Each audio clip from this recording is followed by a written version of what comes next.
আজ বানাবো সবার পছন্দের মশলা পাস্তা। তো তার জন্য পাস্তাগুলোকে আমি বয়েল করতে বসিয়ে দিয়েছি। সামান্য নুন আর একটু তেল দিয়েছি। তারপরে এখানে সবজিগুলোকেও কেটে নিচ্ছি। এখানে আমি ক্যাপসিকাম, পেঁয়াজ, টমেটো আর আদা, রসুন, কাঁচা লঙ্কা সব ছোট, ছোট করে কেটে নিয়েছি। তারপরে এদিকে আমার ততক্ষণে পাস্তাটাও সেদ্ধ হয়ে গেছে। তো এবারে আমি জল থেকে তুলে ঠান্ডা জলে একটু ধুয়ে জল ঝরানোর জন্য রেখে দেবো। এখানে আমি কড়াইতে তেল দিয়ে আদা কুচি, রসুন কুচি দিয়ে ভালো করে নেড়ে চেড়ে পেঁয়াজটাকেও ভালো করে ভাজা, ভাজা করে নেবো। তারপর টমেটো কুচি, কাঁচা লঙ্কা আর ক্যাপসিকাম দিয়ে সামান্য নুন দিয়ে নেড়েচেড়ে ঢাকা দিয়ে দেবো সেদ্ধ হওয়ার জন্য।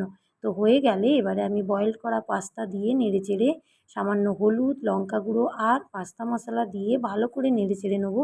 আর একটু জল দিয়ে আরও ৫ মিনিট মতো কুক করে নেবো।